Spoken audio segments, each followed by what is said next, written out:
भारतीय सिनेमा में धार्मिक फिल्मों की एक लंबी और समृद्ध परंपरा रही है। हाल ही में गुजराती फिल्म लालो कृष्ण सदा सहायते ने साबित किया कि धार्मिक और आध्यात्मिक थीम वाली फिल्में आज भी दर्शकों को पसंद आ सकती है।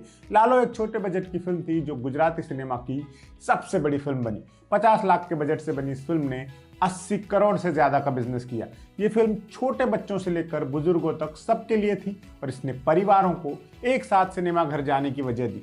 लालो के बहाने हम ऐसी ही 5 क्लासिक धार्मिक इंडियन फिल्मों के बारे में बात करेंगे जिन्होंने अपने अपने दौर में इतिहास रच दिया था और आज भी याद की जाती हैं।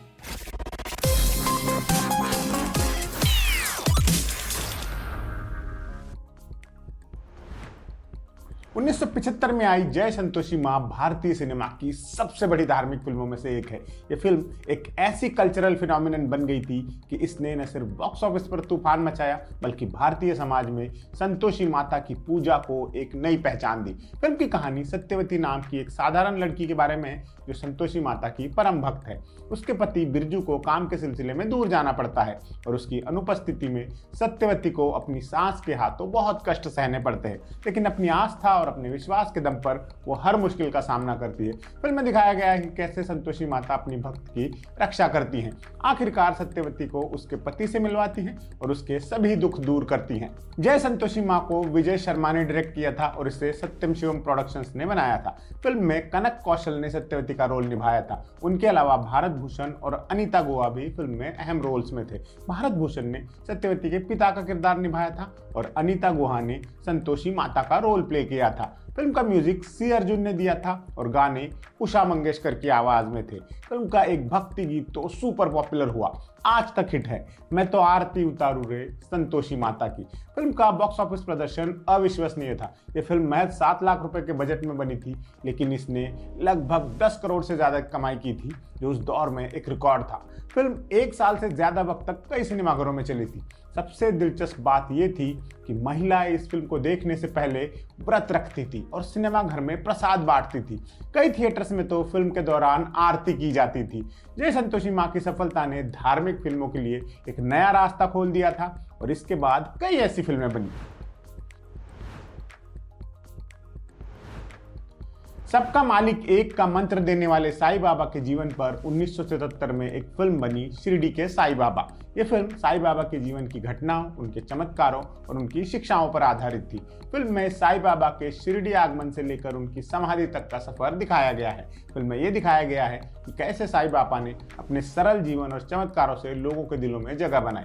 उन्होंने हिंदू मुस्लिम एकता का संदेश दिया और बताया कि सभी धर्म एक ही परमात्मा तक पहुंचने के अलग अलग रास्ते हैं। शिरडी के साईं बाबा को अशोक वी भूषण ने डायरेक्ट किया था। फिल्म में साईं बाबा का किरदार सुधीर दळवी ने निभाया था, जिनकी ये किरदार पहचान ही बन गया।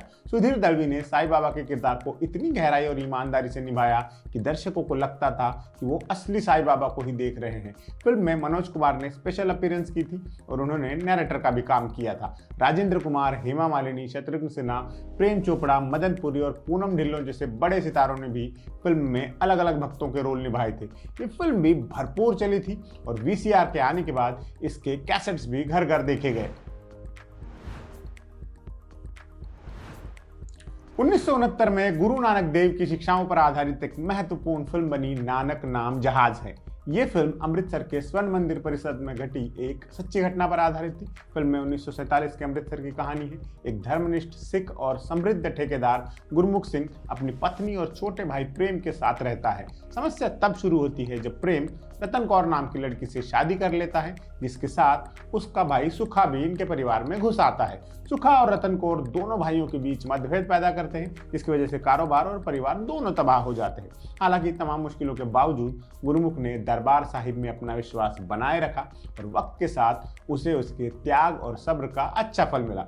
आखिर में परिवार इकट्ठा हो जाता है। नानक नाम जहाज है को राम महेश्वरी ने डायरेक्ट किया था। फिल्म में गुरमुख सिंह का मुख्य किरदार पृथ्वीराज कपूर ने निभाया था, जो उस दौर के दिग्गज अभिनेताओं में से एक थे। उनके अलावा फिल्म में आईएस जौहर, विम्मी और निशी जैसे कलाकारों ने भी काम किया था। फिल्म का म्यूजिक एस मोहिंदर ने दिया था और कई कंपोजिशंस गुरबानी से ली गई थी। गानों के लिए मोहम्मद रफ़ी, मन्ना डे, महेंद्र कपूर और आशा भोसले जैसे दिग्गजों की सेवाएं ली गई थी। इसने बेस्ट म्यूजिक डायरेक्शन का नेशनल अवार्ड भी मिला था इस फिल्म को। इसके अलावा best feature film in Punjabi का नेशनल अवार्ड भी मिला था। नानक नाम जहाज ने बॉक्स ऑफिस पर अच्छा प्रदर्शन किया था, खासकर पंजाब, दिल्ली और उत्तर भारत के उन शहरों में जहां सिख समुदाय की अच्छी खासी आबादी है। आज भी ये फिल्म गुरु पर्व जैसे त्योहारों पर टेलीविजन पर दिखाई जाती है और लोग शौक से देखते हैं। तमिल सिनेमा की पेशकश थिरुविளையாடल 1965 में रिलीज हुई, जिसके टाइटल का मतलब है भगवान की दिव्य लीला। ये तमिल सिनेमा की सबसे महान धार्मिक फिल्मों में से एक मानी जाती है। ये फिल्म भगवान शिव की लीलाओं पर आधारित है, विशेष रूप से मदुरै शहर से जुड़ी कथाओं पर। फिल्म में 4 अलग अलग कहानियां हैं जो भगवान शिव के विभिन्न अवतारों और चमत्कारों को दर्शाती है। पहली कहानी में शिव एक कवि बनकर एक राजा के दरबार में जाते हैं और अपनी काव्य प्रतिभा से सबको मंत्रमुग्ध कर देते हैं। दूसरी कहानी में वो एक कुली बनकर एक गरीब महिला की मदद करते हैं। तीसरी कहानी में वो एक ज्योतिषी बनते हैं और चौथी कहानी में वो एक भक्त को भक्ति का असली अर्थ समझाते हैं। हर कहानी में भगवान शिव अलग अलग रूपों में आते हैं, लेकिन उनका उद्देश्य एक ही होता है, अपने भक्तों को धर्म का असली मतलब बताना। थिरुविளையாடल को AP नागराजन ने डायरेक्ट किया था, जो तमिल सिनेमा के सबसे रिस्पेक्टेड डायरेक्टर में से एक हैं। फिल्म में भगवान शिव का किरदार लेजेंडरी एक्टर शिवाजी गणेशन ने निभाया था, जो तमिल सिनेमा के सबसे बड़े सुपरस्टार्स में से एक थे। शिवाजी गणेशन की परफॉर्मेंस इस फिल्म में अविस्मरणीय है। उन्होंने भगवान शिव के अलग अलग अवतारों को इतनी खूबसूरती से निभाया कि दर्शक मंत्रमुग्ध हो गए। एक ही फिल्म में कवि, कुली, ज्योतिषी, हर रोल में वो बिल्कुल अलग नजर आए। एक्ट्रेस सावित्री ने देवी पार्वती का रोल निभाया था और नागेश, R मुथुरमन और TS बालैया जैसे बड़े एक्टर्स ने भी अहम किरदार निभाए थे।